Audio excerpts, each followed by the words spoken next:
Hi hello नमस्कार. Mahadik Patil family या चॅनलवर तुम्हा सर्वांचं मनपूर्वक स्वागत आहे. तर हे बघा, तुम्हाला तर माहितीच आहे, मी मामाच्या गावाला आले आजोळी. तर हा इथे मुरघास बनवला आहे. मी मागच्या ब्लॉगमध्ये तुम्हाला सांगितलं होतं की इकडे मुरघासच्या खूप बॅग्स भरून ठेवल्या, ते बघू शकता तुम्ही. तर हा मुरघास मकाचा आहे. तर कोणी कोणी ऊसाचा पण बनवतं, कडवळाचा, कशाचा पण बनवला जातो.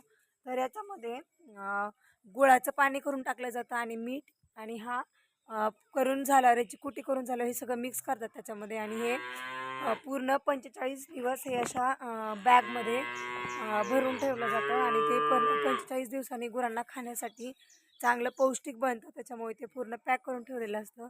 तर चला आता इथे गुरांना खायला टाकायची वेळ झाली आणि मामा मामींना थोडीशी मदत म्हणून म्हटलं चला आपण पण थोडीशी हेल्प करावी. आता मी मुरघास इथं भरून देणार आहे मामींना पाठीमध्ये आणि त्या मग जनावरांना खायला टाकणार आहेत, कारण हा खूप पौष्टिक असतो. आणि हा व्हिडिओ कोणाकोणाला आवडला त्यांनी नक्की प्लीज पुढे पाठवा, कारण शेतीशी रिलेटेड आहे हे, शेतकऱ्यांशी.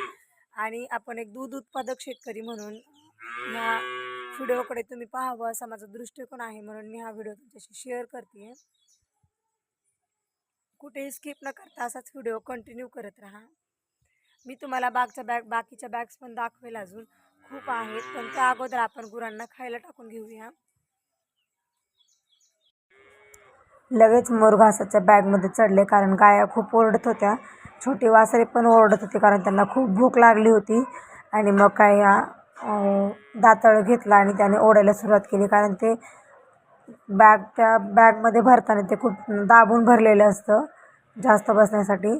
मग एक पाटी घेतली आणि त्याच्यामध्ये पटपट भरून घेतला. आता हे खूप पौष्टिक आहे, याच्यामध्ये गूळ घातला आहे, कारण गुळामध्ये लोह असतं आणि रक्ताची कमतरता भरून येते, त्याच्यामुळे जनावरांसाठी हा चारा खूप चांगला असतो.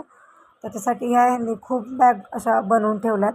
नंतर दुसरी पाटी घेतली, हे छोट्या वासरांना द्यायचं होतं. मग मामी वासरांना गायांना खायला नेऊन ठेवत होत्या आणि मी ते पटपट भरून देत होते. मला आता शेतीची आवड असल्यामुळे मला इकडं मामाकडे आल्यावर ही कामं करायला भेटली, मला खरंच छान वाटलं. माहेरी गेल्यावर सुद्धा मी असं शेतातली कामं करत नाही, पण इकडे आल्यावर मी आवर्जून ही कामं करते. तर तुम्हाला हा व्हिडिओ कसा वाटला ते तुम्ही कमेंटमध्ये नक्की सांगा. मग काय, मामींनी सगळ्या गुरांना खायला टाकलं आणि मग लगेच घराच्या पाठीमागच शेत आहे, त्याच्यामध्ये घास आहे, शेतात गेली. म्हटलं चला आता मला आज घास कापायचं, कारण लग्नाच्या अगोदर माझ्याकडेच आमच्या तिकडचा घासा कापायला असायचा आणि मी 2-2, 3-3 घासाची वाफे कापायची एकटी. तर मला घास कापायला खूप आवडतो, तसंच मका कापायला पण आवडते. इकडे मका तर नाही आहे, घास होता, म्हटलं चला आपण घासच कापूया आणि एक व्लॉग पण आपला होऊन जाईल, म्हणून मी घास कापायला गेली. आणि तिकडेच मामाच्या मुलाने माझं शूट घेतलं. तुम्ही म्हणाल आता हे शूट तू कसं केलं, तर माझ्यासोबत माझ्या मामाची मुलं आहेत, त्याच्यामुळे काही शूट घ्यायला प्रॉब्लेम येत नाही.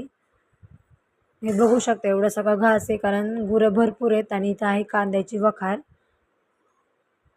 इकडे थोडासा घास कापला मी. घासाला पण फुलं यायला लागलीत आणि बिया पण यायला लागलीत, कारण उन्हाळ्यामध्ये याला पाणी कमी होतं. आता पाऊस सुरू झाल्यापासून घास छान हिरवा आणि टवटवीत झाला आहे.